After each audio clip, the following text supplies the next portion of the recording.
क्या ये ज़रूरी नहीं है कि पार्टी के अंदर जो है वो रुकन साजी हो, रुकनीत साजी हो, उनमें इलेक्शन हो, ताकि आम बंदा जो है, कोई भी आम, चाहे वो ये रेडी बान है, कोई किसान है या कोई ताजर है, वो वोट की ताकत से किसी अच्छी सदर बने, ज़िले का सदर बने, रीजनल सदर बने, सूबाई सदर बने, ताकि फिर वो आम बंदा जिसे कि ये रेडी बान है, उसे पता है कि मेरे रेडी बानों के दूसरों के मसाइल क्या हैं। कोई ताजर है, उसे पता है टाउनशिप मार्केट के ताजरों के मसाइल क्या हैं।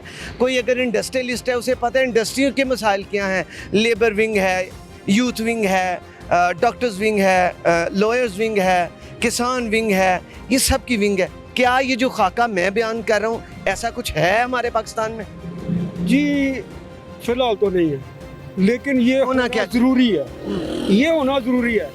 जब तक ये काम नहीं होंगे, निज़ाम बेहतर नहीं होगा। निज़ाम बेहतर करने के लिए, निज़ाम को अच्छा करने के लिए ये बातें बहुत ज़रूरी हैं कि जो आदमी अगर रेडी बान है तो वो रेडी बान का कोई नुमाइंदा हो जो उनके मसाइल आपको बताए कि ये इनको मसला ये है, ये इनकी प्रॉब्लम ये है, तो फिर आपको पता चलेगा कि रेडी बान की क्या है। और अगर कोई किसान है तो वो किसान का नुमाइंदा होना चाहिए, किसान का नुमाइंदा बता सकता है कि किसान को क्या प्रॉब्लम है। एक आदमी अगर एसी में रहता है, ऑफिस में रहता है, वो ऑफिस में रह के कैसे उसको पता चलेगा कि किसान की प्रॉब्लम? यही मैं आपको कहने लगा, किसान की प्रॉब्लम क्या है, रेडी बान की प्रॉब्लम क्या है, एक लेबर है उसकी प्रॉब्लम क्या है। ये निज़ाम को बेहतर करने के लिए ये बहुत जरूरी है। बड़ी प्यारी बात। यही मैं कह रहा हूँ कि एक इंडस्ट्रियलिस्ट है जो कि आम हम देखते हैं कि जो सियासी जो भी लीडरान होते हैं जमातों के, जो बड़े हैं, कोई सदर है, कोई नायब सदर है, वो हम देखते हैं बड़े बड़े उमरा होते हैं, बड़ी बड़ी गाड़ियों वाले। लेकिन इन लोगों को, ये जो पल्लेदार हैं, ये रेडी बान हैं, ये ड्राइवर हजरात हैं, ये चिंची रिक्शे वाले, इन्हें उस इंडस्ट्रियलिस्ट से क्या मतलब? क्योंकि वो इंडस्ट्रियलिस्ट जो है वो इन लोगों के हकूक़ कैसे जान सकता है? बेशक बेशक आप यही बात कर रहे हैं। मैंने जब किसी मुआशरे में रहना है, अगर मैं रेडी बान हूँ तो मैं उस मुआशरे में रह रहा हूँ। मुझे जो उस मुआशरे का पता है वो कोठियों वालों को या बंगले वालों को क्या पता हो सकता है? बिल्कुल सही। तो जो उनका नुमाइंदा है वो बेहतर बता सकता है कि यार इनके ये मसले हैं, इनके लिए कुछ करें। यानी हम लोग मुल्क के लिए कुछ मेरा ख्याल नहीं कर रहे, अपने आप के लिए कर रहे हैं।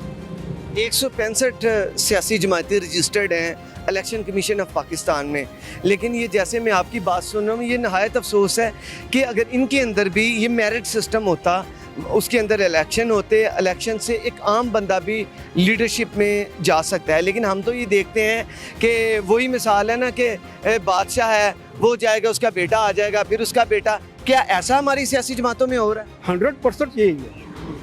आप देख ले ना, पाकिस्तान की जो हिस्ट्री है उसमें देख ले यही हो रहा है।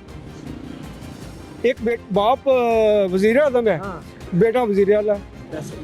जब बाप ख़त्म होता है, बेटा वज़ीर आला से वज़ीर आज़म हो जाता है। कोई भाई वज़ीर आज़म है तो उसका छोटा भाई आ जाता है, उसकी बेटी आ जाती है।